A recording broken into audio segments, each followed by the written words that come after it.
어린이 검진 하잖아요. 학생 검진들. 네. 초등학생도 많이 하는데 초등학생도 고지혈증 나와요. 그리고 가장 흔한 오해 중에 하나는 많이 먹는 사람은 고지혈증이 온다. 뚱뚱하면 고지혈증이 온다. 그리고 먹는 습관보다는.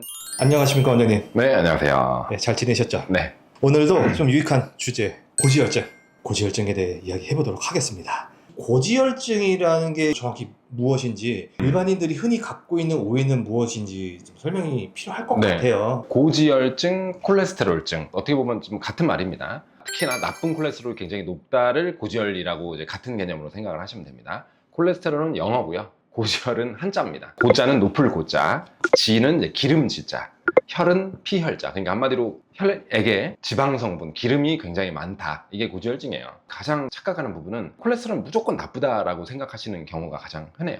콜레스테롤 성분은 세포막을 구성하고 각종 호르몬을 생산하는 주된 원료가 됩니다. 근데 이제 이게 나쁜 콜레스테롤이 굉장히 높아져 있을 때 동맥경화를 유발하는 아주 중요한 질병이 되기 때문에 일반적으로 나쁘게 인식을 하고 있는 거죠.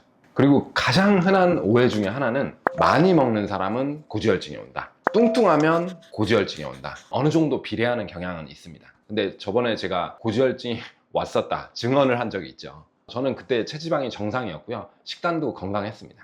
단 근력 운동 외에 다른 운동을 전혀 하지 않고 있었던 상태였죠. 이렇게 항상 사무실에서 이제 고정된 자세, 그리고 운동을 할 때도 근력 운동만 주 2회 정도 했었던 상태였는데, 그래서 가장 중요한 게 간에서 콜레스테롤 합성하는 체질, 그런 사람들은 이제 체질적으로 쉽게, 아주 쉽게 고지혈증이 생길 수 있거든요. 그래서 꼭 비만도랑 고지혈증은 비례하지가 않습니다. 그리고 먹는 습관보다는 체질이 제일 중요하고요. 운동을 조금 하면 떨어진다고 생각하시지만 적절한 운동보다는 이제 유산소 관련된 운동을 좀 더 길게 하셨을 때 고지혈증을 조절할 수 있는 능력치가 좋아지는 거지. 그러니까 건강한 돼지라고 하죠. 이제 근육이 많은 돼지. 그다음에 이제 마른 비만 형태들, 이런 분들을 서로 보면 이제 마른 비만 형태의 여성분들이 고지혈증이 굉장히 쉽게 잘 생깁니다.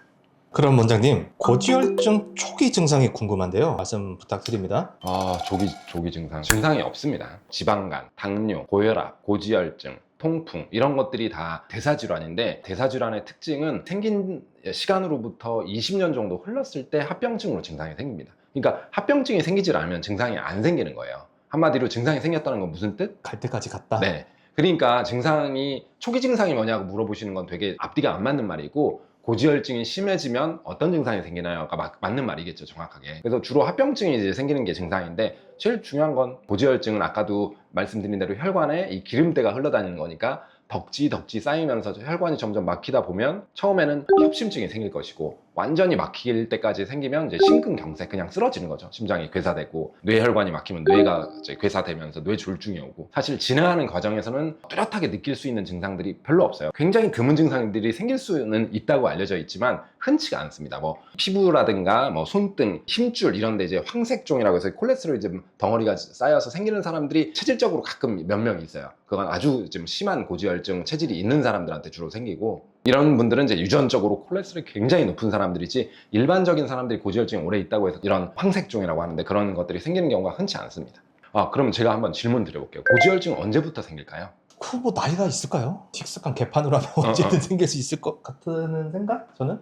저는 어릴 때는 없을 거라고 생각했는데, 요즘에 어린이 검진 하잖아요. 학생 검진들. 네. 초등학생도 많이 하는데 초등학생도 고지혈증 나와요. 시대가 바뀌면서 식습관이 많이 그렇죠. 바뀌었잖아요. 그러니까 고지혈증이 결국은 검사를 안 하고 있으면 언제 생겼는지도 몰라요, 대부분. 이런 사람들은 10살에 생겼다고 하면 언제 합병증이 생길까요? 보통 30에서 40년 안에는 생기니까 40대, 50대에는 혈관이 막히는 거예요, 그런 친구들은. 음식 습관 되게 안 좋고 비만도도 되게 높고 나는 거의 운동을 안 하고 산다라고 하면, 아주 좋은 체질들이 아니라고 하면 거의 고지혈증이 있기 때문에 피검사 상태를 보고 계속 피드백이 있어야지 사람이 개선이 돼요. 만약에 고지혈증이 나왔고 한다면, 저 같은 경우 체질이 되게 나쁘다 보니까 굉장히 많은 유산소 운동을 해야 조절이 됐어요. 그래서 그때부터는 그 유산소 운동을 계속 유지하려고 노력을 하거든요. 아직은 약을 먹고 싶지가 않아서. 개인 편차가 되게 심하기 때문에 어느 정도로 관리했을 때 정상 수치가 나오는지를 보고 그 정도를 유지를 꾹 하는 게 되게 중요하겠습니다. 알겠습니다. 저 네. 하나 더 이참에 또 궁금한 게, 네네. 종합 검진 말고요, 국가에서 해주는 국가 검진만으로도 이 고지혈증 콜레스테롤 수치를 볼 수가 있나요? 예전에는 2년마다 계속 고지혈증 항목이 들어있었는데, 몇 년 전부터 고지혈증 항목이 4년에 한 번씩으로 바뀌었어요. 그러니까 이번에 왜 고지혈증 항목이 없어요? 저희가 안 한 게 아니고요. 국가 항목에서 제 고지혈증이 4년 주기로 바뀌었기 때문에, 만약에 이제 내가 검사가 필요하다고 하면 항목을 추가하시는 게 필요합니다. 아니 이 중요한 걸 왜 나라는 또 빼버렸대? 그 정도로 봐도 전체적인 국민 건강에는 큰 차이가 없어서 아마 그런 결정을 했겠죠. 비용 대비 효율도 있으니까. 하긴 뭐 배우신 분들이 알아서 어련히 잘 설계했겠죠. 네. 알겠습니다. 이제 발병이 된 순간부터 약을 먹어야 되잖아요.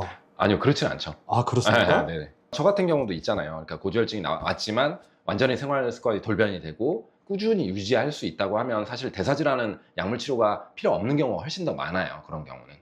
근데 이제 생활 습관 개선이 세상에서 제일 어렵기 때문에 대부분 나오는 분들이 계속 나오거든요. 아 그래서 약을 차선책으로 네네. 드시는데 고지혈증 약물 중 스타틴 계열 약물을 복용하면 네. 당뇨 발병 위험이 높아진다는 이야기가 있는데 네. 사실입니까? 일부 사실입니다. 당뇨약도 계속 개발되면서 새롭게 개량이 되고 고혈압 약들도 점점 용량은 줄어드는데 효과는 비슷한 걸로 해서 우리가 용량이 줄수록 부작용은 훨씬 적어져요. 예전에 고지혈증 약들은 막 50ml짜리, 20ml짜리를 먹어야지 콜레스테롤 잘 조절이 됐는데 요즘 나오는 약들은 효과가 되게 좋은 것들이 많이 나와서 1ml짜리, 2ml짜리까지도 줄었잖아요. 그래서 약제를 선택할 때 최근에 나온 피타바스타틴 계통에서는 당뇨를 발생시키는 비율이 굉장히 많이 줄었어요. 로슈바스타틴, 아토바스타틴 이런 아직 조금 옛날 약들은 당뇨 발생률을 한 10% 정도 상승을 시킨다고 돼 있습니다. 하지만 이걸로 인해서 생기는 당뇨 같은 경우는 아주 심하게 발생시키지도 않을 뿐더러 혈관 질환을 스타틴이 가장 예방을 잘해주기 때문에 이득이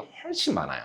그 당뇨 때문에 무서워서 약물 치료를 안 하진 않는다. 그렇게 정리할 수 있겠습니다. 구덕이 무섭다고 창 못 담그는 게 아닌 거네요. 네. 알겠습니다. 자, 이거는 좀 개인적으로 굉장히 궁금한 건데 계란 노른자는 콜레스테롤이 높다고 해서 많이 먹으면 오히려 독이 된다라는 이야기가 있습니다. 네. 고지혈증 환자야 내가 네. 계란을 아예 먹으면 안 됩니까? 아닙니다. 음식으로 영향을 주는 건 굉장히 미미한 부분입니다. 그런 종류보다도요, 결국 얼마나 잉여, 몸에서 남아도는 게 많냐가 사실 더 중요하거든요. 노른자 같은 경우에 이제 콜레스테롤 함유가 좀 많기는 하니까 하루 하나로 좀 제한을 한다든지 드립다 막 3개, 4개 정도 먹으면 위험하겠죠. 그러니까 그런 경우가 아니라면 체질이 가장 중요하고 만약에 어쩔 수 없이 약을 드시는 분들은 사실 고지혈증 약이 워낙 효과가 좋기 때문에 건강한 식단이 꾸려진다면 달걀 한두 개는 하루에 드시는 건 상관이 없습니다.